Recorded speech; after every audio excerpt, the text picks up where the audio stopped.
Welcome to the higher study. मैं आप यहाँ पे आप लोगों को आधुनिक भारत के इतिहास का जो परीक्षावाड़ी सेक्शन में जो परीक्षा दृष्टि के उद्देश्य से दिया रहता है, उसको मैं यहाँ पे आप लोगों को कवर कराऊँगा। और जितने भी ब्लॉक में दिए रहते हैं परीक्षा दृष्टि, उन सारों को मैं यहाँ पे आप लोगों को कवर करा दूँगा परीक्षावाड़ी का। तो आइए हम पहला देखते हैं परीक्षा दृष्टि का प्रथम चैप्टर। 15वीं शताब्दी में एशिया और भूमध्य सागरीय व यूरोपीय व्यापार का एकाधिकार किस देश के व्यापारियों के हाथों में था?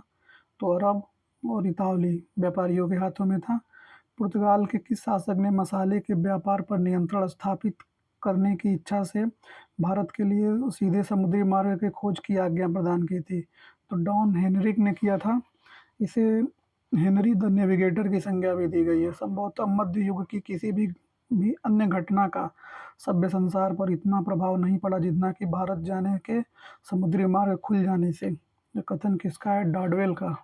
इन्होंने कहा कि जो भारत से समुद्री मार्ग का जो खुल जाना है, यह युग की सबसे बड़ी घटना है। मध्यकाल में सर्वप्रथम भारत से व्यापार संबंध किस यूरोपीय कंपनी व देश ने बनाए थे? तो पुर्तगालियों ने बनाए थे। 15वीं शताब्दी में हिंद महासागर के इतिहास की सबसे महत्वपूर्ण घटना किस बंदरगाह का अंतर्राष्ट्रीय बंदरगाह के रूप में उभरना था? किसका था? मलक्का बंदरगाह का। किस भारतीय व्यापारी ने वास्को डी गामा का सहयोग किया था? अब्दुल मजीद नामक व्यापारी ने वास्को डी गामा का सहयोग किया था। अब ये भारत की खोज किसने किया था? ठीक है, इसको हम पढ़ लेते हैं। भारत की खोज 1498 ईस्वी में वास्को डी गामा ने किया था, जो पुर्तगाली था। अमेरिका की खोज 1492 ईस्वी में क्रिस्टोफर कोलंबस ने किया था, जो स्पेन का था। Cape of Good Hope 1487 Bartholomew Dias ने किया था, जो कि पुर्तगाल का था। ऑस्ट्रेलिया कैप्टन जेम्स कुक ने किया था, जो ब्रिटेन का निवासी था। न्यूजीलैंड का 1642 ईस्वी में तस्मान हॉलैंड का निवासी था। अगर इन सभी में पूछा जाए कि सबसे पहले किसकी खोज की गई थी, तो वह दोस्तों 1487 ईस्वी में केप ऑफ गुड होप जो की खोज की गई थी, जिसकी खोज बार्थोलोम्यू डियाज ने किया था 1487 में। केप ऑफ गुड होप की खोज। आइए इसको देखते हैं परीक्षा दृष्टि। पुर्तगालियों के विरुद्ध शाहजहां ने किस नगर को घेरा था? हुगली को। अल्फांसो डी अल्बुकर्क की मजार भारत में कहाँ स्थित है? गोवा में। पुर्तगालियों के विरुद्ध शाहजहां ने किस नगर को घेरा था? हुगली को। अल्फांसो डी अल्बुकर्क की मजार भारत में कहाँ स्थित है? गोवा में। भारत के साथ व्यापार के लिए सर्वप्रथम संयुक्त पूंजी कंपनी किस यूरोपीय शक्ति ने प्रारंभ किया था? डचों ने किया था। डचों ने पुर्तगालियों को पराजित कर आधुनिक कोच्चि में किस फोर्ट का निर्माण करवाया था? तो आप जानते हैं विलियम फोर्ट का निर्माण 1663 में किया गया था। 1814 में कोच्चि ब्रिटिश उपनिवेश बन गया। 1814 ईस्वी में कोच्चि जो है ब्रिटिश उपनिवेश बन गया था। किस युद्ध के द्वारा डचों का भारत में से अंतिम रूप से पतन हो गया? तो बेदरा का युद्ध।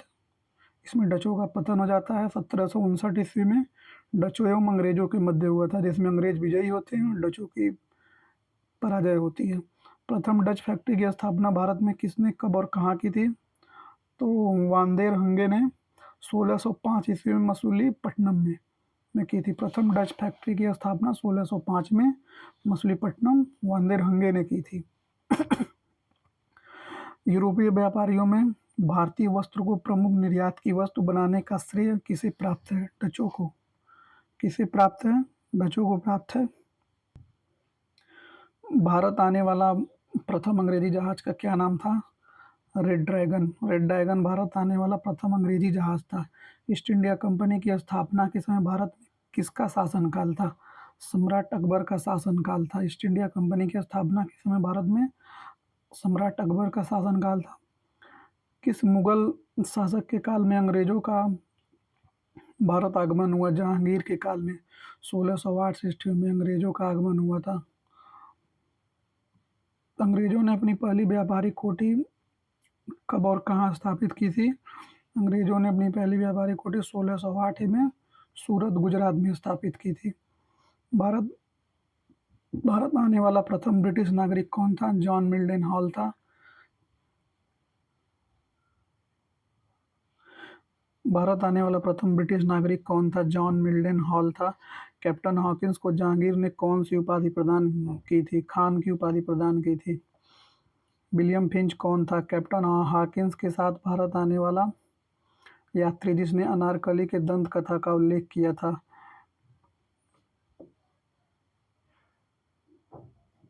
नील की सबसे अच्छी किस्म कहाँ तैयार होती है? बयाना में। नील की सबसे अच्छी किस्म कहाँ तैयार होती है? बयाना में। अंग्रेजों ने फारस की खाड़ी पर स्थित हारमुज बंदरगाह को पुर्तगालियों से कब छीना था? 1604 ईस्वी में छीना था।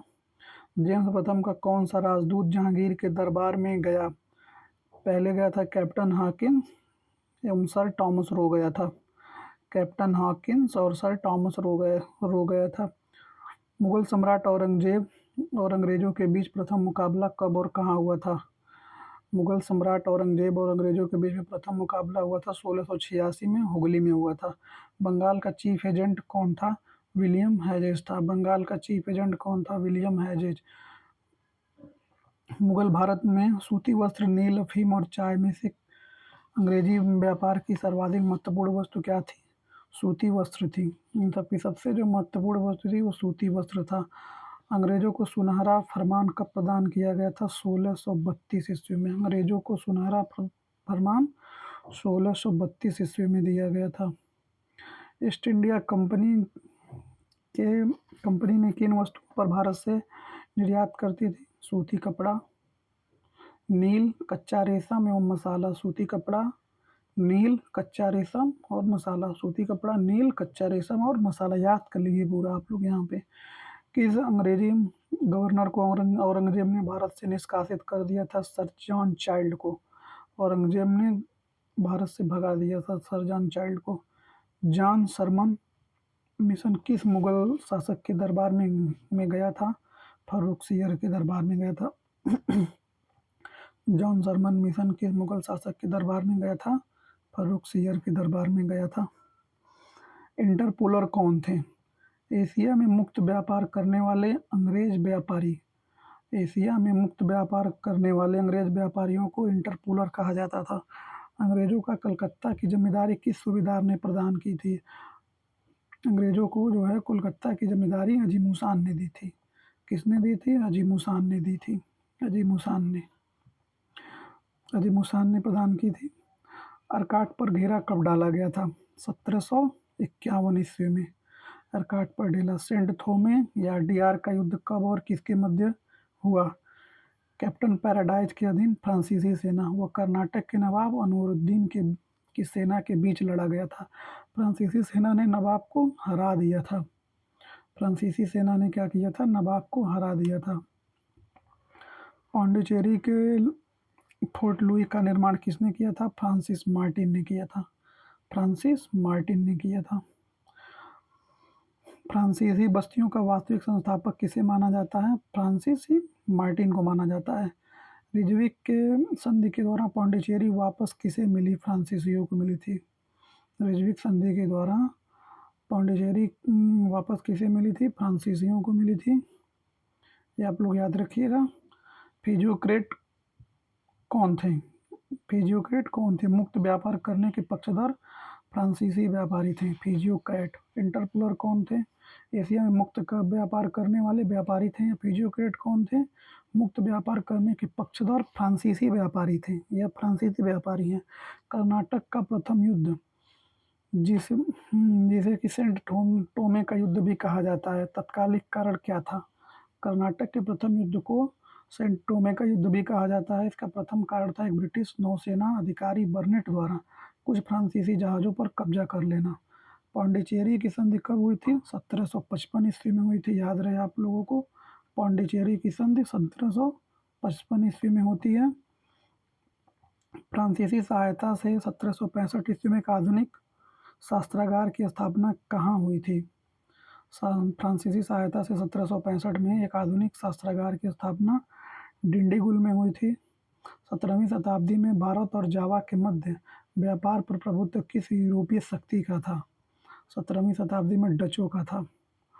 फ्रांसीसी ने किस संधि द्वारा मद्रास अंग्रेजों को वापस लौटा दिया? ने एक्सला-शापिल की संधि के तहत 1748 ईस्वी में मद्रास जो है अंग्रेजों को दे देते हैं फ्रांसीसी। भारत में पहली फ्रेंच बस्ती कहाँ स्थापित की गई थी? भारत की पहली फ्रेंच बस्ती सूरत में स्थापित की गई थी। अंबूर का युद्ध 1749 ईस्वी में। अंबूर का युद्ध कब हुआ था? 1749 ईस्वी में। अंग्रेजों ने डचों तथा फ्रांसीसियों को किन युद्ध में पराजित कर भारतीय व्यापार से बाहर कर दिया? वेदरा का युद्ध जो 1759 ईस्वी में लड़ा गया था। अंग्रेजों ने डचों तथा फ्रांसीसियों को इसमें हरा दिया। और वांडीवास युद्ध 1760 ईस्वी में। 1760 ईस्वी में वांडीवास हुआ। 1759 ईस्वी में बेदरा का हुआ। 1759 ईस्वी बेदरा में हुआ था, इसमें डचों को बुरी तरह से अंग्रेजों ने हराया था। और वांडीवास का युद्ध 1760 में हुआ था, इसमें फ्रांसीसियों को अंग्रेजों ने बुरी तरह से मात दी थी।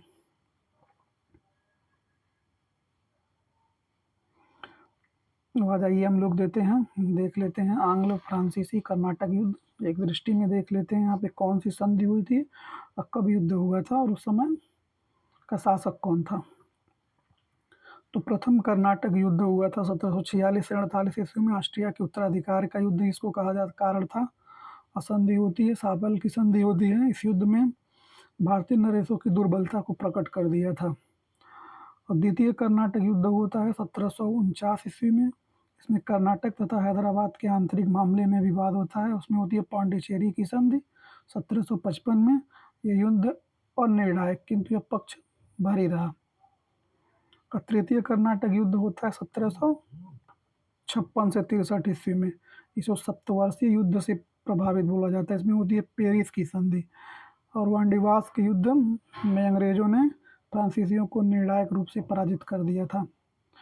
तो इसमें जो पहले होती है एला शापिल की संधि होती है 1748 में। पांडिचेरी होती है 1755 में। पेरिस की संधि होती है 1763 में। पहले का जो कारण होता है वो कारण होता है ऑस्ट्रिया का उत्तराधिकार का युद्ध था। द्वितीय होता है कर्नाटक तथा हैदराबाद के आंतरिक मामलों में विवाद हो जाता है।